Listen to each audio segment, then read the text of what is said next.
कृष्णाय वासुदेवाय देवकी नंदनाय च नंदगोपकुमाराय गोविन्दाय नमो नमः।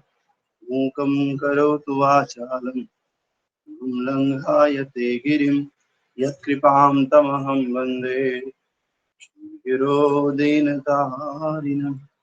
श्रीपरमानन्दमाधवं श्रीकृष्ण चैतन्य गुरुवे गौरचन्द्राय राधिकाय तदालये कृष्णाय कृष्णभक्ताय नमो नमः। नमो विष्णुपादाय कृष्णपृष्ठाय भूतले श्रीमते भक्तिवेदान्त स्वामिनेति नामिने। नमस्ते सरस्वते देवे गौरवाणी प्रचारिणे निर्विशेष शून्यवादी पाश्चात्य देशतारिणे। नमो पंकजनाभाय नमो पंकजमालिनी नमो पंकजनेत्राय नमस्ते पंकजां। हरे कृष्णा कृष्णा कृष्णा हरे हरे हरे राम राम राम हरे हरे। ग्रंथराज श्रीमद् भागवत महापुराण की जय। श्रील प्रभुपाद की जय। Today is Srimad Bhagavata Mahapurana first canto chapter number 11 verse number 30 तक हो गया क्या? बहुत जल्दी हो गया। 29 हो गया। जी गुरु जी, हो गया, कल हो गया। अच्छा कल हो गया मेरे में। ओके। अधाविशत स्वभवनं सर्वकाम अनुत्तमं प्रसादाय पत्नीनां सहस्राणि च षोडशः। अथाविशत स्वभवनं सर्वकामम् अनुत्तमं प्रसादायत्र पत्नीनां सहस्राणि च षोडश। अथाविशत स्वभवनं सर्वकामम् अनुत्तमं प्रसादायत्र पत्नीनां सहस्राणि च षोडश। अथाविशत स्वभवनं सर्वकामम् अनुत्तमं प्रसादायत्र पत्नीनां सहस्राणि च षोडश। आप लोग रिपीट कीजिए। हरि बोल। हरे कृष्ण। अथाविष्टं स्वभवनं सर्वकामानुत्तमं प्रसादाय पत्नीनां सहस्राणि च षोडशम्। हरि बोल। कोई और? हरे कृष्ण प्रभु जी। यथावशित शोभनं सर्वकामानुत्तमं प्रसादायत्र पत्नीनां सहस्राणि षोडश। ओके। और कोई भक्त? हरे कृष्ण प्रभु जी, चंद्र प्रणाम। अथा विष्णु शोभवनं सर्वकामानि प्रभवन् सहस्राणि च षोडशः। ओके। तो इसका ट्रांसलेशन इस प्रकार से है। Thereafter, the Lord entered his places, which were perfect to the fullest extent. His wives lived in them, and they numbered over 16,000. तो हमने देखा इस तरह से भगवान बहुत ही जैसे एक राजा जाता है, राजा की तरह शाही ठाट बाट के साथ भगवान ने घर में प्रवेश किया था। और जैसे ही भगवान ने प्रवेश किया था, हमने देखा कि उनकी जो माता जी मम्मी है, उन्होंने उनको गले से लगाया था। और गले से ही नहीं लगाया, उनके चरणों में प्रणाम भी कर दिया था। कई बार जब व्यक्ति ऊंचे पद पे होता है, उसका आचरण बहुत अच्छा होता है, तो बड़े आदमी भी उसको प्रणाम करते हैं। ऐसा इसीलिए करते हैं क्योंकि समाज में उसका आचरण आइडियल आदर्श के रूप में होता है, इसलिए लोग ऐसा करते हैं। तो भगवान ने तो प्रणाम किया ही, प्रणाम करने के बाद भगवान को गले लगाया, लेकिन उनके माता ने भी उनको प्रणाम किया, क्योंकि उनको पता है उनका पुत्र ऑर्डिनरी नहीं, उनका पुत्र जो है एक आदर्शवादी, एक संपूर्ण समाज के लिए आदर्श के रूप में उनका पुत्र है, इसलिए उन्होंने उनको प्रणाम किया उनके आचरण को लेकर। उसके बाद कह रहे हैं कि आपने देखा होगा कि ये सब करने के बाद जब वो गले लगा रहे हैं, गले लगाने के बाद माता जब गले लगा रही थी और उसको गोद में बिठा दी, और देखो भगवान श्री कृष्ण कितने बड़े हैं, लेकिन फिर भी उनकी माता उनको गोद में बिठा दी, गोद में बिठा रही है, और उनके भगवान के प्रति शुद्ध स्नेह, भगवान और भक्त वाला स्नेह तो है ही, साथ में माँ और बेटे वाला भी स्नेह, इतना ज्यादा स्नेह है कि उनके उनके उनके स्तनों से दूध बहने लग गया अपने आप। तो ये स्नेह का कारण होता है। जैसे जब तक किसी को बच्चा नहीं होता है तब तक किसी भी स्त्री को दूध नहीं आता, लेकिन बच्चे के बाद दूध आता है। ऐसा क्यों? क्योंकि वो लगातार सोच रही है कि मेरा बच्चा होगा, एक ममता आ जाती है अगर देखा जाए तो वो ममता दूध का कारण बनता है। तो इसी प्रकार से जब अपने माँ को गले लग रहे हैं, माँ ने उनको गोद में बिठाया, तो उनकी माँ के स्तनों से अपने आप ही दूध बहने लग गया, और वो इतनी प्रसन्न हो गई कि उनकी आंखों से आंसू भी निकलने लगे। अष्ट सात्विक विकार है, तो स्त्री के लिए अष्ट सात्विक विकार में आंसू आना, साथ ही साथ स्तनों से दूध भी बहना, ये भी अष्ट सात्विक विकार है। अपने आप ही आंसू, इतने आंसू आने लग गए, वो सारा भीग गया नीचे, कृष्ण के यहाँ से आंसू नीचे नीचे पूरा कपड़े गीले हो गए, इतने आंसू बहने लगे। और ये आंसू कैसे थे? ये प्रसन्नता के आंसू थे। आंसू दो तरह के हैं, एक होते हैं दुख के आंसू और एक होते हैं प्रसन्नता के। दुख के आंसू गर्म होते हैं, और जो प्रसन्नता के आंसू हैं वो ठंडे होते हैं। तो ठंडे आंसू उनको आए। तो जब भगवान के याद में कोई रोता है, जब खुशी खुशी कोई रोता है, तो कभी टेस्ट करना, तो वो आंसू बड़े ठंडे होंगे, लेकिन जब कोई दुख में रोता है तो गरम गरम आंसू निकल रहे हैं। तो ऐसे ठंडे आंसू भगवान निकले, और ये आंसू अभिषेक भी करवा रहे हैं भगवान का, एक तरह से अभिषेक का तरीका भी।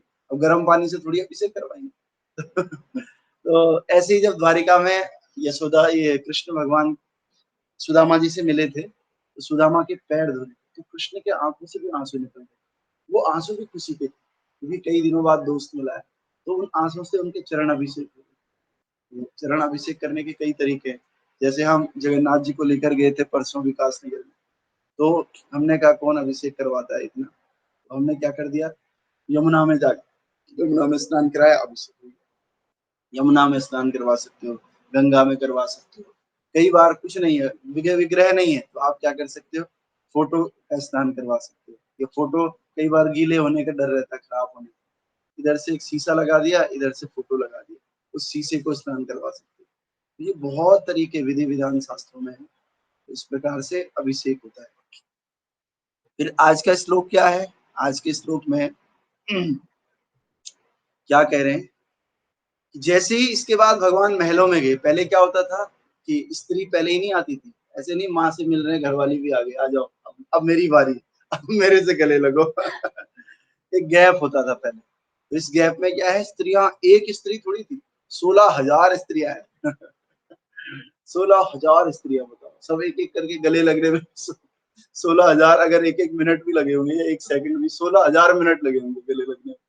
तो इसलिए भगवान अब क्या है, भगवान पूर्ण पुरुषोत्तम है, भगवान एक समय पे कई काम कर सकते हैं, ठीक है। तो भगवान फिर इसके बाद Lord enter into his places, अपने अपने महल की तरफ प्रवेश करने, और प्रवेश किए जो पूरी तरह से परिपूर्ण थे। महल कैसे थे? हर चीज उपलब्ध थी। आगे कह रहे हैं उनकी पत्नियां उनमें रहती थी, और उनकी संख्याएं 16,000 से भी ज्यादा थी, यानी कि 16,108। तो भगवान ने, हो गया, देखो कैसा सिस्टम था, पहले बड़े बुजुर्गों से गले लगे, फिर माता का नंबर थोड़ा बाद में आया, क्योंकि कहीं ना कहीं माता भी तो स्त्री है, तो माता के बाद अब लास्ट में किसका नंबर आया? स्त्री का, पत्नी का नंबर सबसे लास्ट में आया। तो इस तरह की पहले मर्यादाएं होती थी, ऐसे नहीं कहीं भी जाके गले लग रहे हैं, इस प्रकार से। उसके बाद भगवान अपने महलों में जाते हैं, महलों में जाकर के 16,108 पत्नियां उनका वेट कर रही होती है, और वो जाकर के उनसे मिलते हैं। तात्पर्य में प्रभुपाद जी कह रहे हैं, भगवान कृष्ण की 16,108 पत्नियां थी, उनमें से प्रत्येक के लिए आवश्यक प्रांगण और उद्यानों से पूर्ण एक सुसज्जित महल था। इन महलों का पूरा विवरण 10वें स्कंद में दिया गया। सभी महल उत्तम संगमरमर के पत्थर से बने थे, वे रत्नों से जगमगा रहे थे, और मखमल तथा रेशम के पर्दों तथा कालीनों से सुसज्जित थे, तथा सोने के फीते से अच्छी तरह सजे हुए और जड़े हुए। प्रभुपाद कहते हैं, अगर कोई बोलता है मैं भगवान हूँ, क्या बोलता है कोई? मैं भगवान। तो उससे भगवान के बारे में बताओ कि भगवान की तो 16,108 रानियां थी। आप एक छोड़ो 16 रानियां भी रख सकते हो। और भगवान ने ऐसे नहीं रखा था कि एक के घर में नमक नहीं है, एक के घर में खाने को नहीं। भगवान ने सबको क्या क्या दिया था वो वर्णन यहाँ देखो। सुसज्जित पहले तो बड़ा महल, यहाँ एक पत्नी के साथ ही घर बनाना मुश्किल है। और भगवान ने 16,108 बड़े बड़े महल बनाए थे। और उसमें क्या किया था, उसमें संगमरमर का पत्थर लगाया है। तो संगमरमर का पत्थर, साथ में रत्न और हीरे मोती से पूरे जड़े हुए हैं, ऐसे जैसे कॉर्नर्स में हीरे लगे हुए, कहीं कहीं पे जवाहरात लगे हुए। तो सोचो, रेशम के पर्दे लगे हुए हैं, यहाँ पहनने को रेशम के कपड़े नहीं। रेशम के पर्दे लगे हुए हैं, बिल्कुल कालीन बिछे हुए हैं बढ़िया से एकदम A1 क्वालिटी के। और सोने के फीते से अच्छी तरह से कढ़े हुए पर्दों के नीचे नीचे ऐसे सोना लगा हुआ है। सोचो, ऐसा भगवान का अपीलेंस है। अगर ऐसे कोई कर सकता है, एक बार नहीं, दो बार नहीं, प्रभुपाद कहते हैं 16,108 ऐसे महल कोई बना सकता है।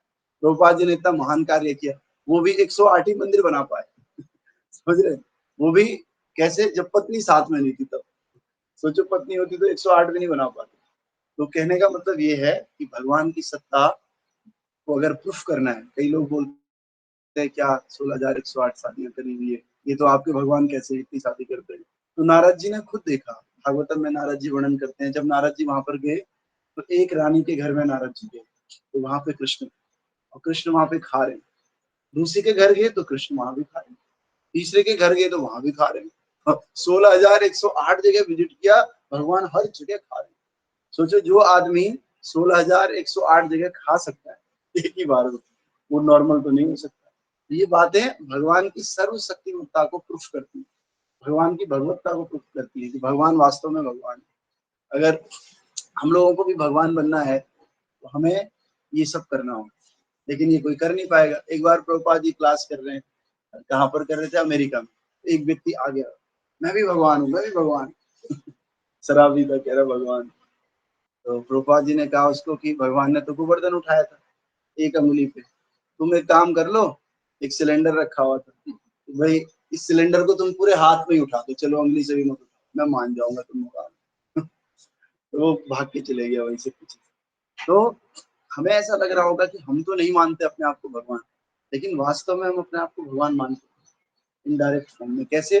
भगवान मानने का मतलब है हम फ्री रहना चाहते हैं, और फ्री रहना केवल भगवान का ही नेचर है, दूसरा किसी का नहीं। हम कई बार हमारे ऊपर कोई विपत्ति आती है तो हम उसमें अपना दिमाग लगाते हैं, हम भगवान को पूरी तरह समर्पित नहीं होते। तो कहीं ना कहीं हम अपने हिसाब से चलना चाहते हैं, क्योंकि भगवान का रियल मतलब क्या है, जो कंट्रोलर है, ईश्वर है जो कंट्रोल करना चाहता है। लेकिन हम सब कंट्रोल करना चाहते हैं, तो इसका मतलब हम भगवान बनना चाहते हैं। जाने अनजाने हम सब लोग भगवान बनने की तैयारी में जुटे हुए हैं। तो इसीलिए हमें भगवान नहीं बनना है और भगवान की सेवा करनी है, क्योंकि हम लोग भगवान के दास हैं, भगवान नहीं बन सकते। तो भगवान का अर्थ है जो समस्त शक्ति, समस्त ऊर्जा, समस्त ऐश्वर्य, समस्त सौंदर्य और ज्ञान तथा त्याग से पूर्ण हो, वो भगवान कहलाता है। एक मुनि है वेद व्यास जी के पिताजी, उनका नाम है पराशर मुनि। पराशर मुनि ने भगवान की डेफिनेशन दी। उन्होंने कहा भग मतलब जैसे धनवान, धनवान का मतलब होता है जिसके पास बहुत सारा धन। बलवान जिसके पास बहुत सारा बल। इसी तरह से होता है भगवान, भगवान मतलब जिसके पास भग है। अब भग क्या होता है? भग मतलब होता है जिसके पास 6 चीजें। कौन कौन सी चीजें हैं? जिसके पास इस संसार में सबसे ज्यादा शक्ति है, नंबर 1। दूसरा, जिसके पास सबसे ज्यादा ऊर्जा है, सबसे ज्यादा जो सुंदर है, ऐश्वर्य, सबसे ज्यादा सुंदर है। तीसरा, सबसे ज्यादा ऐश्वर्य, सबसे ज्यादा धन जिसके पास, 4 हो गया। और सबसे ज्यादा जो ज्ञानी है, ज्ञान जिसके पास सबसे ज्यादा है, 5 हो गया। छठवां क्या है? ये सब होने के बाद भी जो सबसे ज्यादा डिटैच, जो थोड़ा सा भी आसक्ति नहीं, वो कहता है, उसको कहते हैं भगवान, जिसके पास ये 6 चीजें। हम में ये सारी चीजों में से कोई भी चीज नहीं है, और भगवान के पास ये सारी चीजें है, और सारी चीजें हैं ही नहीं, बहुत ज्यादा मात्रा में भी। एक तो है होना, हम लोग भी कहीं कहीं पे डिटैच होते हैं, लेकिन कम मात्रा में, थोड़ा मात्रा में। लेकिन भगवान ये सब भी रखते हैं और असीमित मात्रा में रखते हैं, इसीलिए उनका नाम भगवान है। तो प्रभुपाद कहते हैं अगर ये 6 चीजें कोई दिखा सकता है उसमें, तो मैं उसकी पूजा करना शुरू कर दूंगा कल से। लेकिन ऐसा कोई हो नहीं सकता है संसार में। अगर कोई सुंदर है, उसे सुंदरता का ही भूत चढ़ जाता है। कोई पैसे वाला है तो पैसे का ही भूत चढ़ जाता है। किसी के पास अगर बहुत ज्यादा ज्ञान है, वो ज्ञानी बन जाता है। इसलिए तो बोलते हैं पोथी पोथी जगमोया पंडित भया न कोय, ढाई अक्षर प्रेम के पढ़े सो पंडित। कई बार भक्त लोग भी बहुत ज्यादा ग्रंथ पढ़ लेते हैं, पढ़ के उनको अहंकार आ जाता है, तो दूसरे को सोचते हैं अच्छा ये डिवोटी तो कम पढ़ता है, मेरे बराबर थोड़ी आता होगा इसे। अच्छा पानी हाटी की घटना इसको नहीं होगी पता, तो मैं पढ़ता हूँ ना। तो कहीं ना कहीं प्रभुपाद जी की पुस्तकों को भी कई बार हम ज्ञान के उसमें पढ़ते हैं, और प्रभुपाद की पुस्तकें तो धाम ले जाने के लिए, लेकिन ज्ञान और अहंकार बढ़ता है। अहंकार बढ़ता है तो जो भी पुस्तकें हमने पढ़ी थी वो भक्ति करने के बजाय नरक की तरफ लेकर जाते हैं।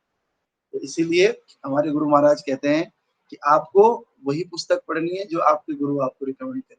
बहुत ज्यादा भी नहीं पढ़ना है, क्योंकि कहीं ना कहीं ज्ञान का भाव आ जाता है। उससे ज्यादा नाम करना है, सेवा करना है, क्योंकि पढ़ना भी क्यों है, सेवा करने के लिए। और सेवा और नाम ये दोनों बहुत इंपॉर्टेंट।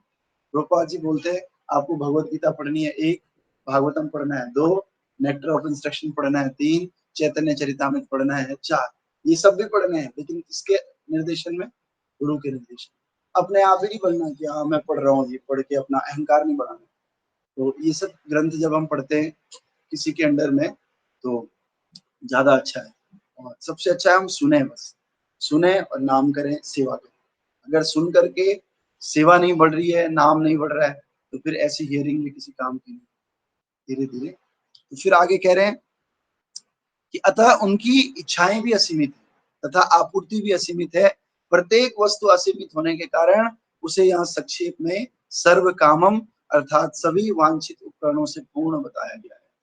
तो भगवान का महल, भगवान की हर चीज कंप्लीट है, असीमित है, उसकी कोई सीमा ही नहीं, क्योंकि भगवान अनंत है। इसीलिए कहते हैं, संत कहते हैं हरि अनंत हरि कथा अनंता। भगवान का हर चीज अनंत है, इसलिए भगवान के बारे में अगर बात करेंगे ना तो वो भी अनंत है, उसका भी कोई सीमा नहीं, क्योंकि उनके पास अनंत वैभव है।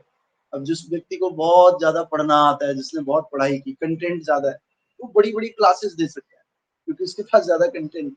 लेकिन जिसने एक ही लाइन पढ़ी, क्या पढ़ाएगा बेचारा, 10 मिनट में 15 मिनट में मेरी तरह बोल देगा श्रीमद् भागवत महापुराण की जय, बस, क्योंकि ज्यादा है ही नहीं। समझ रहे हैं? इस प्रकार से तो कहने का मतलब है भगवान असीमित, इसलिए भगवान का हर चीज असीमित है। और जो असीमित से जुड़ता है ना, वो व्यक्ति वैसा ही हो जाता है। हम भी असीमित हो जाएंगे अगर हम भगवान से जुड़ते हैं। इस चीज में असीमित हो जाएंगे, सेवा करने में, क्योंकि हमारा जो असली उद्देश्य है वो सेवा करना है।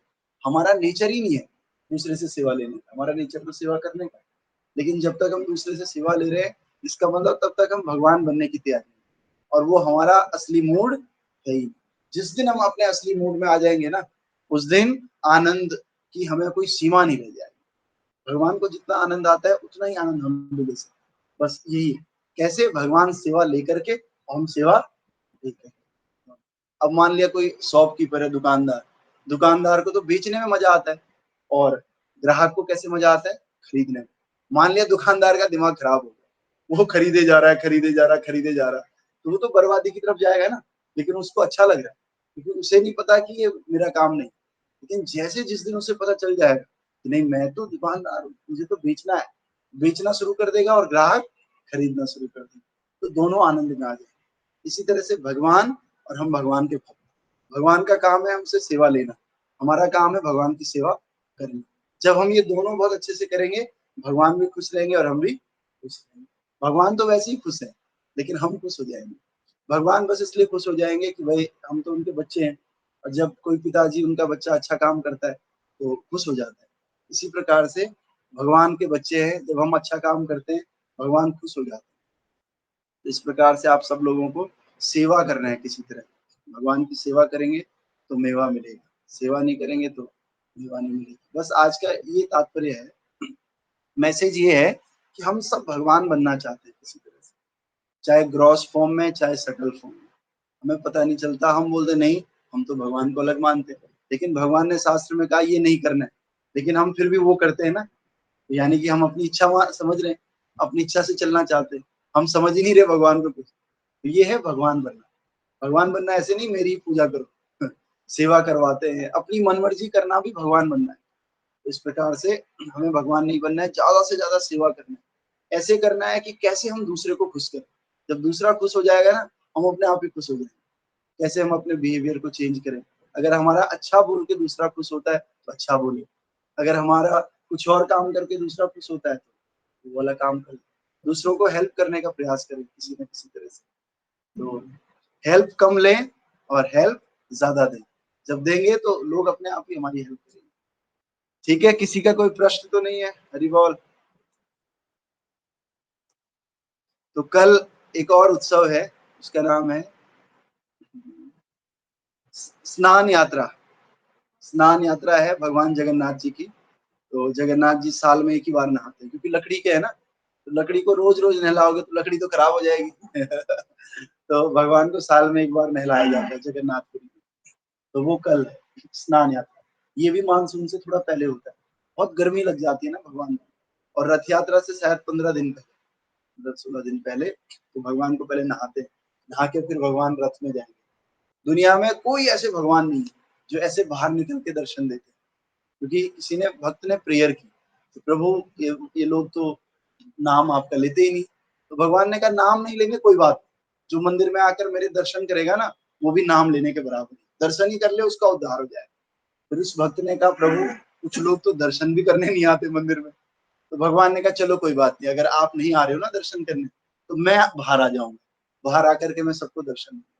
तो रथ यात्रा के दिन जो भी भगवान के दर्शन करता है उसको सारे जितने भी उसने गलत काम किए ना और नरक जाने की तैयारी की, वो सारे काम उस दिन डिलीट हो जाए।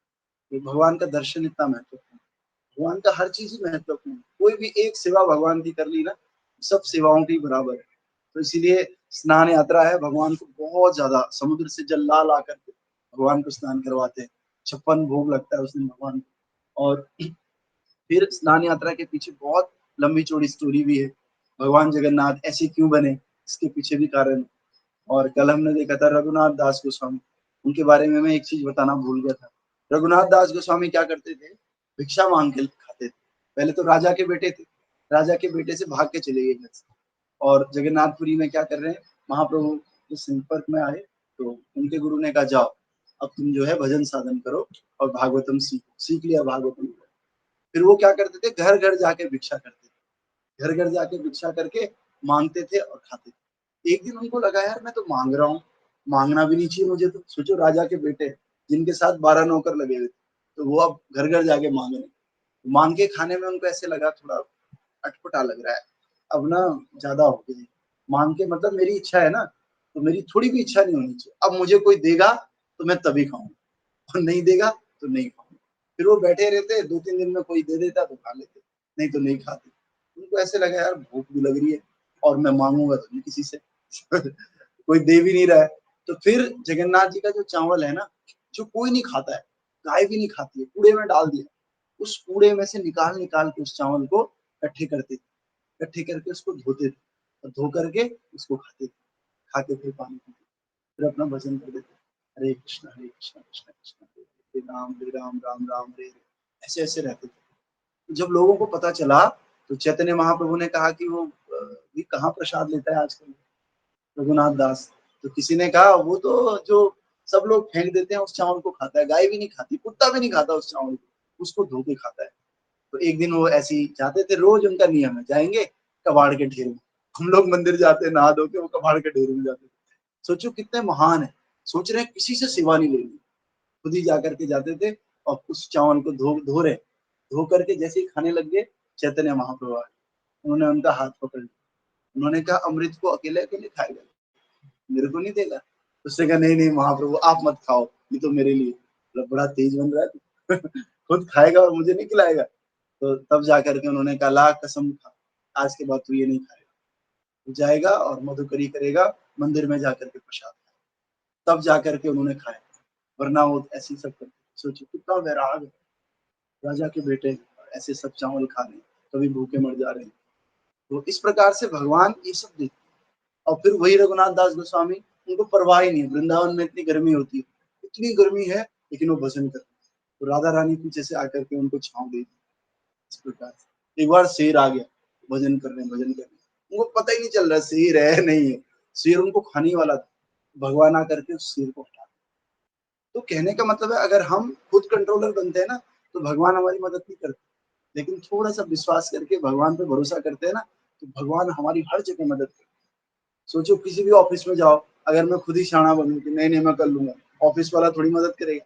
लेकिन अगर मैं बोलूंगा बस आप ही भरोसे, तो उसका कोई भरोसा नहीं है। ऐसे ही होता है जैसे हम किसी दुकान से सामान भी लेते हैं, अगर उसको पता है ये और जगह भी जाता है तो उतनी सम्मान नहीं करता, लेकिन उसको पता नहीं ये मेरे ही यहाँ से लेगा, तो बड़ी रिस्पेक्टफुली आपको बिठाएगा, बोलेगी बस मैं घर ही पहुंचा दूं क्या, पहुंचा देता हूँ मैं घर ही।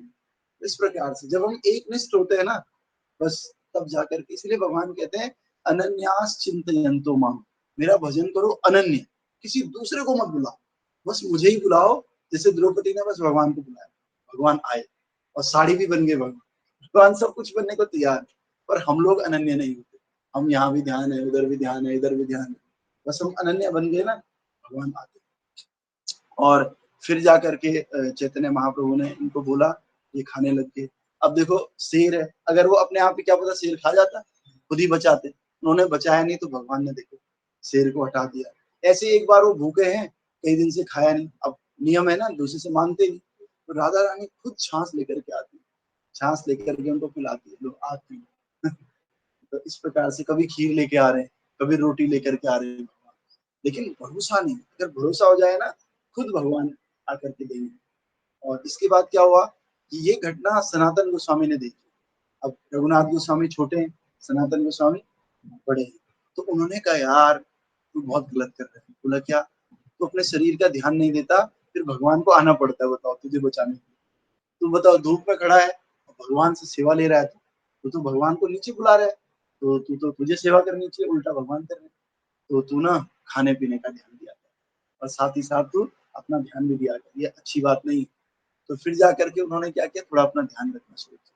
वो भी क्यों, क्योंकि भाई भगवान से सेवा लेनी पड़ती। एक बार गोपाल कृष्ण महाराज थे, जा रहे हैं ऐसे, यही दिल्ली की बात, तो पत्थर पड़ने लग गए कहीं से, गाड़ी में जा रहे हैं, पत्थर पड़ने लग गए, तो महाराज ने कहा तेज चलाओ गाड़ी।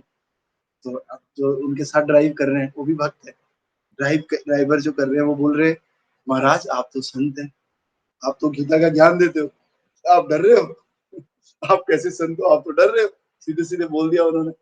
तो महाराज ने कहा देखो मैं डर नहीं रहा हूँ, बस मैं भगवान से सेवा नहीं लेना चाहता, क्योंकि अगर हमने गाड़ी यहीं पे रखी तो भगवान को बचाने आना पड़ेगा ना, तो मैं क्यों डिस्टर्ब करूँ भगवान। इसलिए अच्छा है इस स्थिति से जल्दी जल्दी निकलो, निकल करके दूसरी बात क्या, हम इसमें फंस जाएंगे तो भगवान की सेवा रुक जाएगी जिस काम के लिए हम जा रहे हैं। तो इस प्रकार से भक्त जो है ना, भगवान से सेवा नहीं लेना चाहता, भगवान को बस देना चाहता है। ऐसे ही धीरे धीरे औरों के प्रति भी आता है कि नहीं इनको मैं सेवा दूंगा लूंगा नहीं, या गुरु को सेवा दूंगा ले लूंगा नहीं, इस प्रकार से।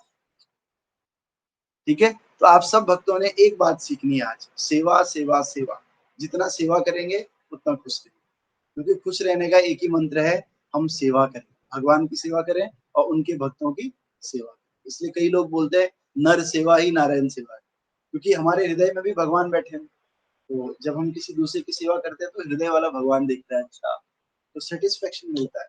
आप सब लोग प्रैक्टिकली ट्राई करके देखिए, जो भी दूसरों की सेवा करते हैं ना, बड़े बड़े लोग, वो हमेशा खुश रहते हैं। जो पैसे वाले बड़े लोग, खाली पैसों वाले सेवा नहीं करते, देखना उनके जीवन में कोई खुशी नहीं रहती, वो सब दुखी रहते हैं। लेकिन एक ब्रह्मचारी है जो लाल कपड़ा पहनता है, बेचारे के पास कुछ नहीं है, घर बार पैसा भी नहीं है, सेविंग्स भी नहीं, कितना खुश रहता है, कितना नाचता है मंदिर में, चलो चल के नाचता है, हमेशा खुश है, कभी रोते हुए नहीं देखा होगा आपने। क्यों, एक ही कारण, हरिनाम भी कारण नहीं, मैं बता रहा हूँ कारण क्या है, दूसरों की सेवा। जब हम सेल्फिश से सेल्फलेस हो जाते हैं, सेल्फलेसनेस हमें खुशी देता है, तो जब दूसरों की सेवा करोगे बहुत आनंद मिलेगा, यही खुशी का एक चाबी है। तो निस्वार्थ भाव से सेवा करना सीखिए, और सेवा की शुरुआत अपने घर से कीजिए, बाहर तो कहाँ जाके सेवा करोगे, पहले घर से शुरू कीजिए। घर से अगर आप एक दूसरे के लिए सेवा करते हो, बड़ा आनंद आएगा, देखिए। ठीक है, ग्रंथराज श्रीमद् भागवत महापुराण की जय, श्रील प्रभुपाद गुरु महाराज की, अनंत कोटि वैष्णव वृंद की निताय गौर हरि प्रेमानंद। तो आज शाम को जगन्नाथ जी की कथा कहेंगे, आज और कल 2 दिन, कल स्नान यात्रा है, कल सुबह भी और कल शाम को भी जगन्नाथ जी की रथ यात्रा। ठीक है, और रथ यात्रा भी आने वाली है, तो कैसे जगन्नाथ जी प्रकट होते हैं, जगन्नाथ जी ऐसे क्यों हैं, न तो पैर है न हाथ है, और हमने तो सुना नहीं, नॉर्थ में तो जगन्नाथ कभी सुना ही नहीं, बद्रीनाथ सुना है नहीं, लेकिन जगन्नाथ कभी सुना नहीं, कृष्ण सुना है, राम सुना है, ये जगन्नाथ जी कैसे भगवान है, कब इनका प्राकट्य हुआ और इनके क्या क्या पास टाइम्स हैं, वो हम कल और आज दोनों में प्रज्ञेश शायद दर्शन दिखाएंगे। हाँ ठीक है, प्रज्ञेश दर्शन दिखाएंगे। संसार